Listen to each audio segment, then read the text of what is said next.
Well, good morning, Bear Nation. I'm Bear with BearIndependent.com. Hopefully we got some new people on today. If you're new here and you're trying to solve the problem of how do I navigate this dumb world that we live in with all the uncertainty that's taking place globally, nationally, and on the micro level, please consider subscribing. Ring the little bell icon. That helps us in our ongoing battle against the YouTube algorithmic robots. If you're not new here, you know what to do. Share the show with somebody you love. Okay? 10-4, Bear. All right, good talk, everybody. By the way, happy Friday. Bear Independent Brief, 21 October. Can you believe it? 21 October 22. Recently reported numbers from September have just shown that British inflation has come roaring back. It's at 10.1%, matching July's rate. 10.1%, without including basic things like food and fuel and energy. As previously reported, these numbers are very intricately linked with sky-high energy bills exacerbated by what's going on in Ukraine. But it appears that food costs are ultimately the major factor. Chancellor Jeremy Hunt said in a statement, quote, "This government will prioritize help for the most vulnerable while delivering wider economic stability and driving long-term growth that will help everyone," end quote. The government is attempting to protect people from rising prices by putting a cap on energy costs. I seem to remember somebody talking about this in the recent past. I can't remember who. Some guy with a beard. Pretty sure he had sheep. I don't know. Anyway, the government is attempting to protect people from rising prices by putting a cap on energy costs, though Chancellor Hunt has limited that price cap to 6 months. Right. What did Reagan say? There's nothing more immortal than a temporary government program? Yeah.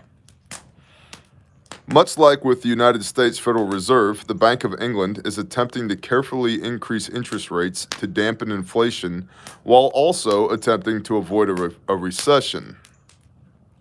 The European Central Bank, which governs the euro, is expected to make another increase next week. A little bit of commentary on this first paragraph. The government in Great Britain will prioritize help for the most vulnerable while delivering wider economic stability and driving long-term growth that will help everyone, quote unquote.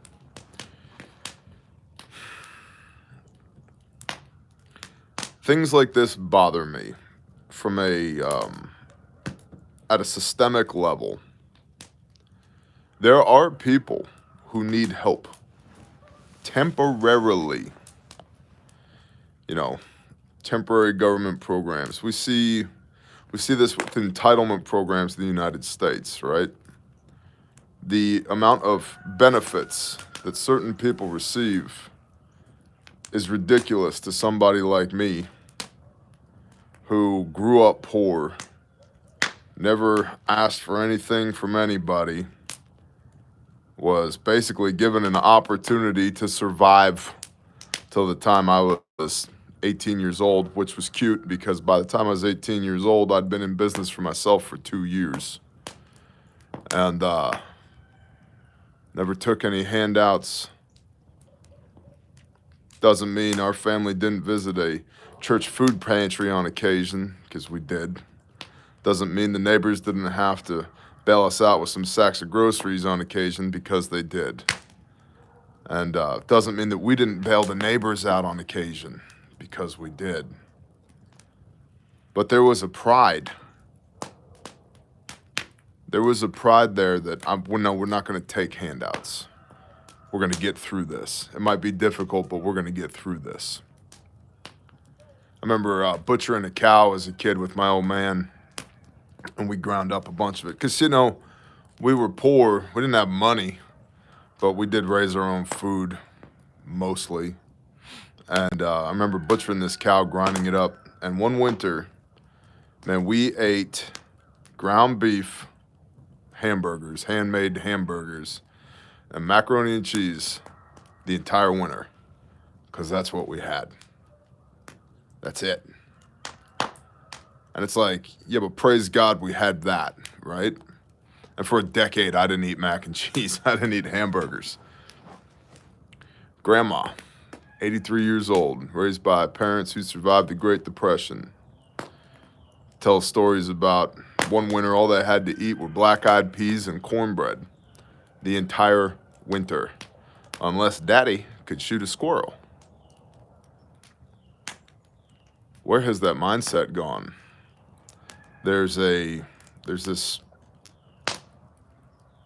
perpetual quest by a certain subset of our population to see just how far they can stick their hand out, to see just how much somebody will put in their hand.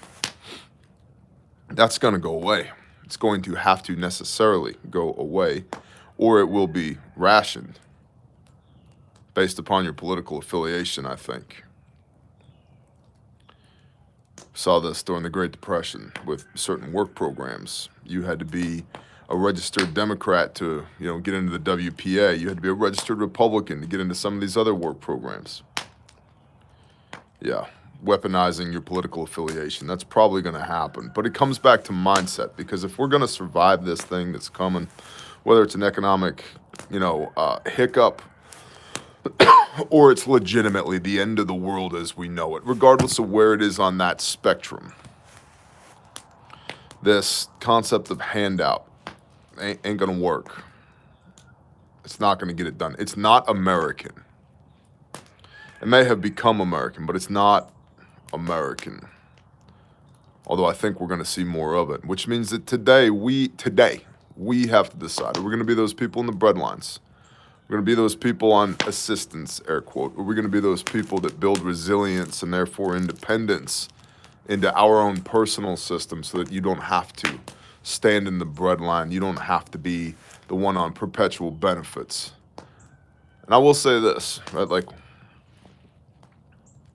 there's certain programs that are designed to get people through a tough time.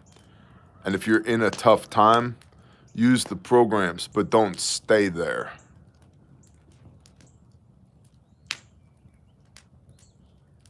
It's an emergency parachute. It's not your primary. Back to the brief. Fortunately for those in the United States, recorded monthly inflation rates continue to calm, albeit slowly. June's inflation rate was 9.1%. July's was 8.5%. August was 8.3%, and September was 8.2%. As Forbes worded it, quote, "The era of steadily climbing inflation may be over, but high prices will likely stick around for a while longer," end quote. The areas most impacted by inflation are, drumroll please, food, housing, and medical care, while the gasoline price index continues to decline amid the release of barrels from reserved stores ahead of the midterm elections. Lots of hay being made about that. They're strategic reserves. They're not political reserves. I agree. It's almost depressing sometimes. And I don't want to delve too deeply into it, right? Does voting matter? Maybe, maybe not. I don't know. We talked about this on Wednesday's brief. I don't have enough data to make a hard call on whether or not it matters anymore, but it certainly seems like it really doesn't matter. Right, because somehow we ended up with Joseph Robinette Biden Jr. asterisk. 2,000 mules, anybody? That's demoralizing. And I think on a certain level, it's intentionally demoralizing. And the argument could be made, and has been made, that it's demoralizing so that those that would vote in 2022 and 2024 don't even see the value in going to vote. And I understand that argument. The issue I have, though, is how broken the system is. You vote good people into a broken system, you just end up with broken good people. It's a challenge, right? Because every little one of these things, strategic oil reserves, yeah, well, they weaponize that for political gain, right? They've weaponized, public assistance for political gain. Everything is for political gain these days. And it's obnoxious to me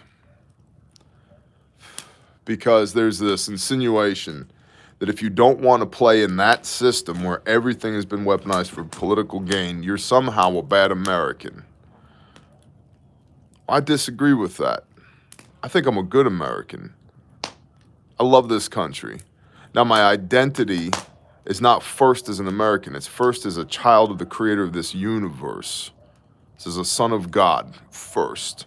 I don't idolize anything, including a piece of dirt, regardless of how big that piece of dirt may be, regardless of how prosperous it may have been, regardless of how many men and women, including my family and friends, have died for that piece of dirt. But it doesn't make me un-American to not want to play in a broken system. I'd like to have an America again where we don't pay half of our money in taxes, where we actually have a representative republic, where we have actual freedoms. Call me an extremist, man. I'd like to do what the Constitution says. I'm a biblical literalist. Why wouldn't I be a constitutional literalist? What does it say? That's what we do. The problem for me, the challenge for me, is I don't think they, the big they, the system, however you want to quantify that, will let us voluntarily vote an America like that back into existence again. It's not in their best interest. It's in our best interest. And I think, unfortunately, the scales have been weighted in their favor. They've got their thumb on the scale, which we know is an abomination from reading the book of Proverbs, right? Unjust scales are an abomination to Yahweh your Elohim, the Lord your God. That's why so many of us, whether we know it implicitly or explicitly, we know it's wrong. Because the weights and scales, the measures, are not righteous. They're not just. They're not fair. Rules for thee, but not for me. But I don't know if we can vote ourselves back into a situation that looks more like what the Constitution says the country's supposed to look like,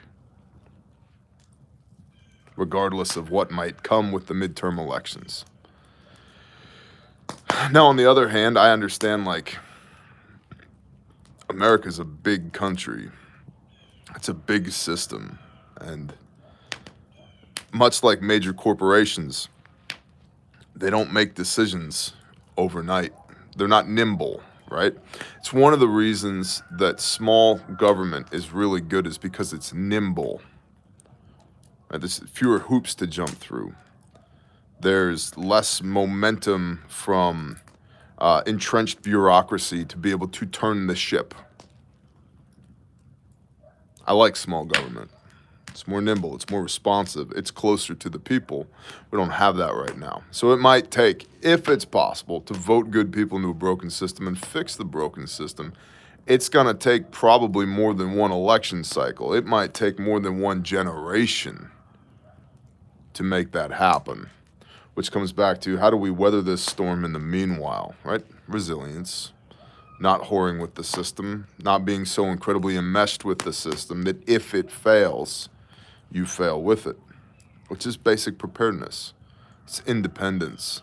It's dependence upon your creator, not some man in a suit in an office somewhere.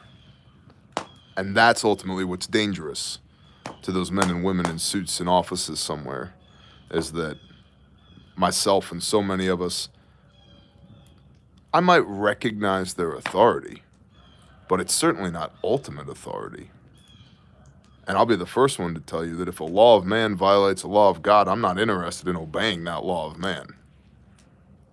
I think that's why they hate us. Analysts are now warning that even Europe's wealthiest nations are facing a risk of more serious civil unrest this winter, as of course energy costs and the general cost of living are expected to continue to rise. Energy scarcity could lead to top-down rationing, which we've discussed previously, could lead to top-down rationing which could then have cascading effects such as unprecedented cell network blackouts. A visiting fellow at Hungary's Matthias Corvinus Collegium, John Laughlin, said that the results would be unpredictable. Quote, if there are power cuts, if people are cold, if there are breakdowns in food supplies, if the mobile telephone networks break down because they have batteries, and if there are power cuts for too long, they might not work. End quote. The fragility of the system, man. One of the things we Americans tend to think about when we think about energy is we think about home heating and home cooling costs. You know, the cost to run the washing machine and the dryer and all the modern conveniences of life, right? I think what a lot of people miss is the cost of doing business tied with those energy costs. That is going to have a huge economic impact. Offices will close, which means people will be fired. Manufacturing plants will close, which means people will be laid off. We've already seen, and we know that it's only going to get worse, or at least we believe strongly that it's only going to get worse, given the world geopolitical situation with Ukraine and Russia and China and Taiwan and BRICS and so forth and so on. The availability of raw commodities and subcomponents for the supply chain, global supply chain, is falling apart. What do you do about that? Well, our business, Refuge Medical, we're stockpiling stuff. We have 2 strategic reserves of stuff. We've directed our subcontractors, our sew shops, American-made sew shops, buy more nylon than you think you need, and buckles, and grommets, and thread, and, D-rings, and, insert part here. Buy more of that, significantly more of that than you think you need, because it will become unavailable. And they're seeing that as well. Not only is it becoming unavailable, but if they can give it, it's a significantly higher cost per unit. So the people that make the snaps and the grommets and the buckles and the nylon, if they can find people to work for them, they're going to have to pay them significantly more due to the cost of living increases. If they can keep their doors open and pay their bills, they're going to have to pay significantly more for their operational costs. Electricity, you ever run 1,000, 2,000, 4,000 amps of 483 phase into a building? Seen a power bill for a plant or a shop like that? It's significant. You double, triple, quadruple, 10x that power bill, ultimately that gets passed on to you and me. Now what happens if that power bill is 10x and the raw materials to produce the product are 3x and the labor cost is 2x and there's nobody to sell your product to because everybody else is barely getting by, then they don't need your widget. I think that's going to be a key factor going forward in the next 5 to 10 years in the United States of America and globally. A lot of businesses, unfortunately, are going to fail. This is why we talk about businesses and individuals that are leveraged in debt. If you can't service your debt load now, how are you going to service your debt load when you have increased operational costs and decreased revenue going forward due to global supply chain, increased input costs, energy costs, etc., labor costs?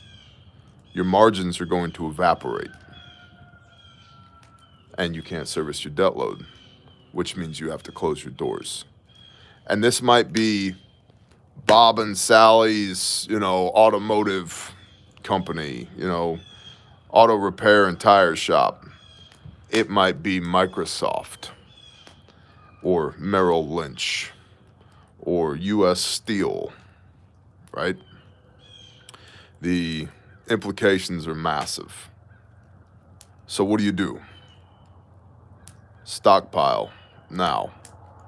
Not buying stuff out of fear, but stockpile now. You need more T-posts for your farm? I'd get more T-posts. Because, you know, we know Russia makes a lot of that low-quality steel. You know, not stainless steel like we manufacture here in the United States, but just your raw steel.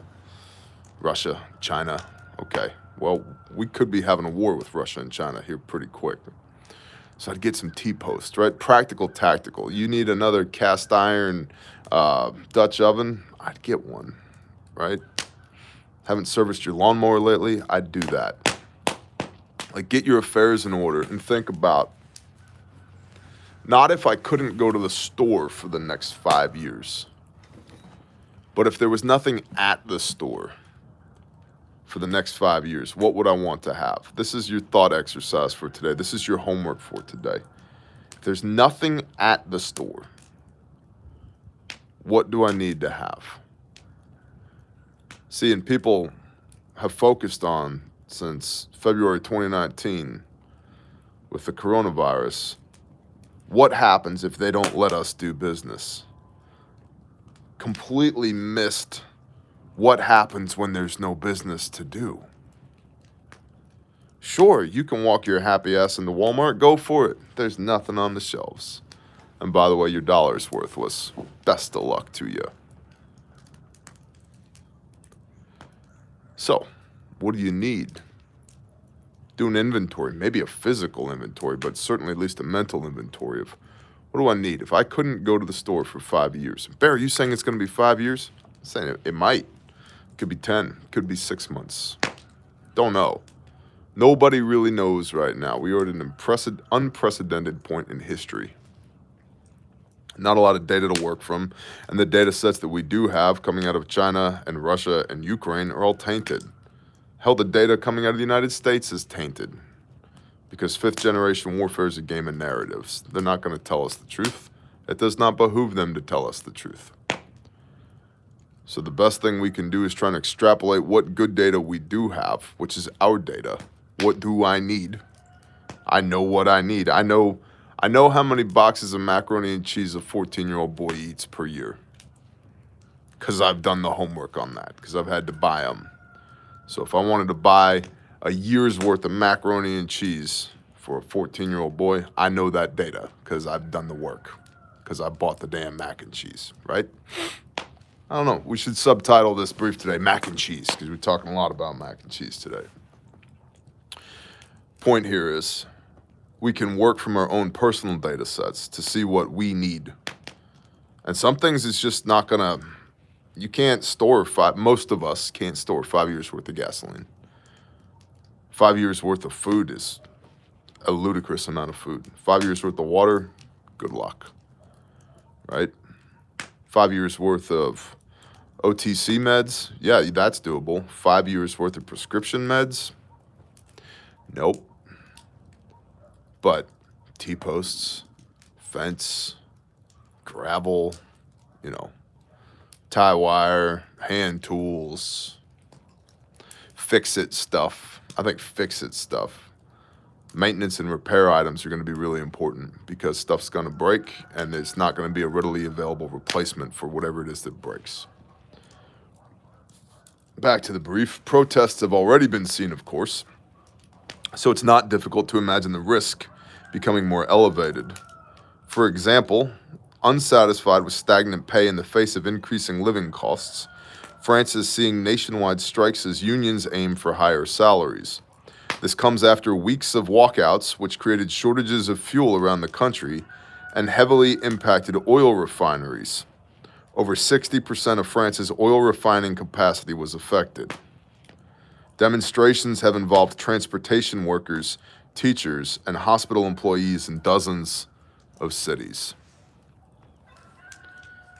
That is the brief for today. If you're on Patreon, you have the written brief and the links. There is a link to Patreon in the description of every video and live stream. I highly recommend you join the Patreon family. There is a metric butt ton of content and value over there.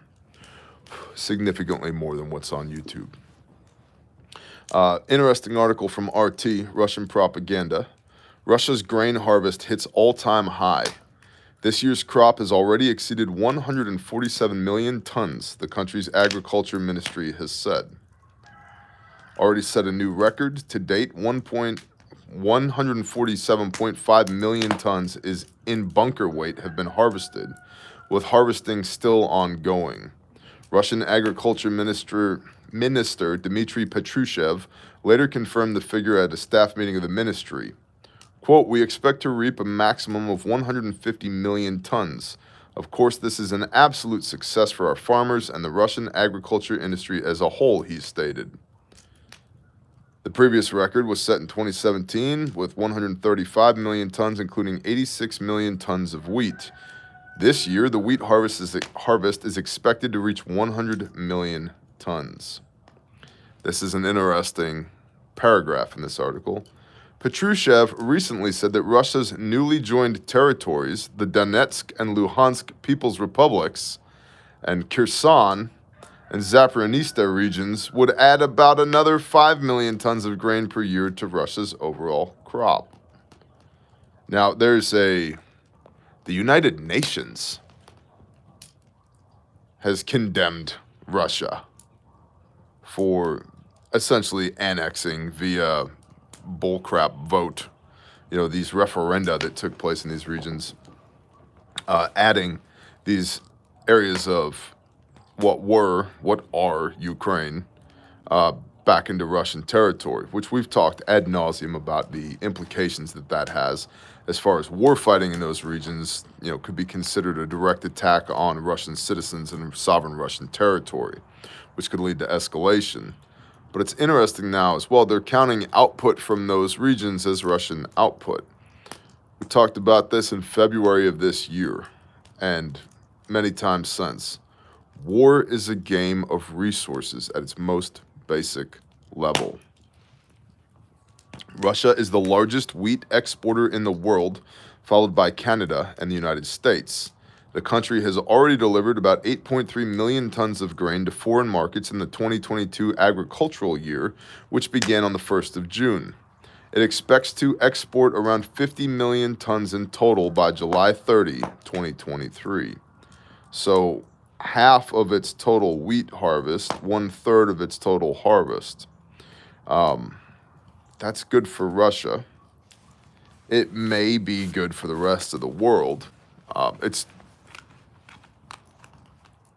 Dogs are chasing something. The interesting thing here is that grain is very likely going to be used strategically by Russia to firm up alliances and to build new alliances, with BRICS, Brazil, Russia, India, China, South Africa, and several other nations, BRICS plus.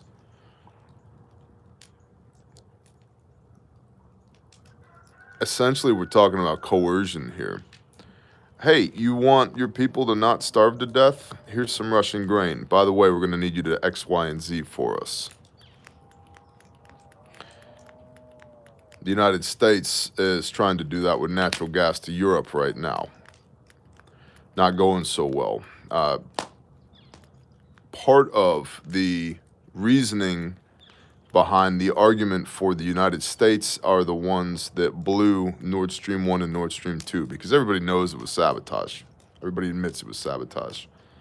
And it's a bold reason, and I wouldn't necessarily lay it at the feet of Ice Cream Grandpa, Uncle Joe, because I don't think he's coherent, let alone has balls this big. But it's basically the equivalent. Blowing Nord Stream 1 and Nord Stream 2 is basically the equivalent of burning the ships once you make landfall. Because since President Obama, and really good commentary on this, by the way, there's a podcast called The Presidential Daily Brief with Dean Wright, I believe. I was recently turned on to that by a contact of mine. It's a good podcast. You might want to check it out. Dean was talking about this, and I agree. Basically saying that since the Obama administration, Obama, Trump, now Biden, the U.S. has been asking politely, then strongly suggesting, and then flat out telling Europe, hey, don't get in bed with Russian natural gas. It's going to be weaponized against you. Guess what's happened? It's been weaponized against them. So now with war looming in Europe proper, given the conflict between Russia and Ukraine, you got countries like Germany that could potentially flip-flop on their commitment to NATO because of the dependence on Russian natural gas. So it's a very ballsy move, burning the ships. But if you blow those pipelines, that removes that consideration from Germany and Europe's decision-making process. What Russian gas? You don't have it anymore. Which, of course, is part of fifth-generation warfare, which is not only a game of narratives, but also asymmetrical attacks on things like civilian infrastructure, including pipelines. So as these things continue to escalate, we can expect more of that, the fragility of the system. Now, if you're one of those people that likes to jump off when we talk about how to support the show, either because you're not interested in supporting the show or because you're already supporting the show, beat feet, skedaddle, get out of here. Have a blessed day. Shalom. We still got a live stream? You guys want to see the fire again? Yeah, we got a live stream. There we go. Living life independent. You're welcome. Now, for everybody else, let's do this quickly today. We already talked about Patreon. Good stuff going on over there. Hit the link in the description. It's $5 a month. If you hate it, you're out $5. That's one beer today at the bar. I don't even think you can get a 6-pack of beer for $5 anymore if you stop at the gas station. That's one caramel macchiato, one latte. That's less than a pack of cigarettes or a can of Skull for a month's worth of potentially life-saving educational content. You do the cost-benefit analysis there. Refuge Medical. We had an awesome Sukkot. We are back from Sukkot. The vast majority of items are in stock and shipping fast. Just launched the Mini Stomp 2.0. Did a video on that on Patreon yesterday. Same price. Significantly increased capability. Added a bunch of components to the Mini Stomp. A Stomp is a SEAL Team Operational Medical Pack. It's a mini hospital on your back. And we had one person comment on Patreon, said, I was a paramedic for 35 years, and I would feel more than adequately prepared to deal with all types of injuries with that bag right there. Awesome comment. Appreciate that. That's what we do at Refuge Medical. We tell stories all the time of people who have saved lives with our kits. And our goal here is to equip you to be the hero so that you're not useless and helpless when, not if, when something bad happens. Because bad stuff happens to good people all the time. Whether it's a car wreck or a gunshot wound or a workplace accident, bad stuff happens to good people all the time. And if you don't have the proper tools and equipment, you're going to stand there and watch somebody you like and or love die because you're not appropriately equipped. I don't want that for you. I've gone through that myself. That's why I started this company. I was telling those stories on Patreon yesterday. I was involved in like a 30-car pileup as a young man before my 18th birthday, and I spent an hour pulling people out of vehicles. It was rough. I wished I had a Mini Stomp with me. We're passionate about saving people's lives. That's what we're about. That's the problem that we solve. You don't know which kit you need? We do. We do this for a living.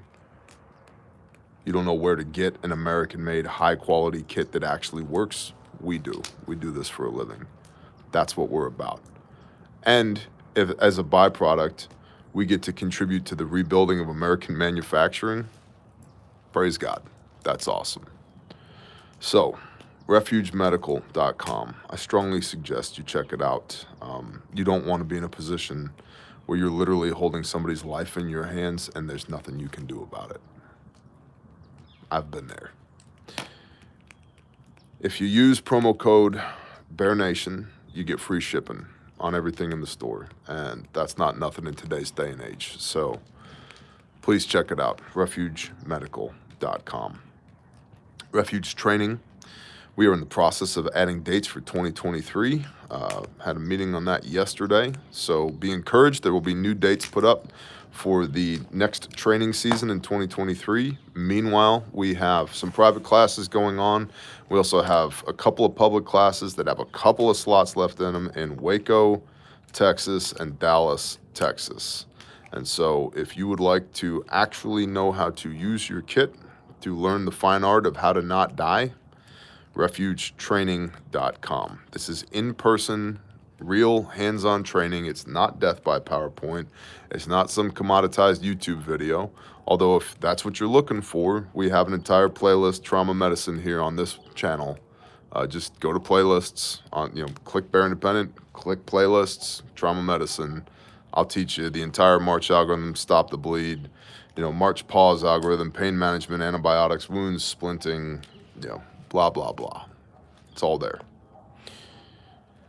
So if you'd like to come to class, the remainder of the year, your opportunities are Dallas and Waco, unless you'd like to book a private class, in which case, email us. Grindstone Ministries. Email just went out updating about the Gold Star Mother that we are working for down in Florida post-Hurricane Ian. So construction is ongoing on her house to remediate the flood damage, which is awesome. There's a full-blown deployment being put together. Details on that are going to go out via email, so you need to sign up at grindstoneministries.com for that email blast when that goes out. We are in contact with elements, law enforcement elements in the area who are doing scouting for us as far as developing targets for a full-blown deployment. I'm going back down for a recon in the very near future so that we can spin up that full-blown deployment. And we've got Caleb House. Caleb House is our juvenile human trafficking survivor restoration facility, which is a mouthful to say kids who have been raped, it's a safe place for them to go so that they grow up in a place where assholes aren't raping them every day. And my boots will be on the ground at Caleb House today so that we can continue to plot the course forward there. Prayers would be super duper appreciated. We're running into a couple of just kind of routine construction headaches as far as dealing with this utility versus that utility and needing these prints done and getting this signed and submit this for approval and this and that and blah, blah, blah. And it's not death by red tape yet, but it's starting to feel that way a little bit. So if you could beseech the Father on behalf of Caleb House to grease the skids on that one, that would be great. We would really appreciate it. And of course, if you'd like to contribute, whether it's your time, your prayers, or your money to all the good works that we're doing, you can visit grindstoneministries.com. That being said, I freaking love y'all. You are the best audience on the face of the earth. Thank you for participating in all of the shenanigans that we do.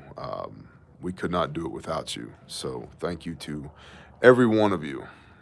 Every one of you. Yeah. Y'all have a happy day. I gotta go do stuff. Bless y'all. Shalom.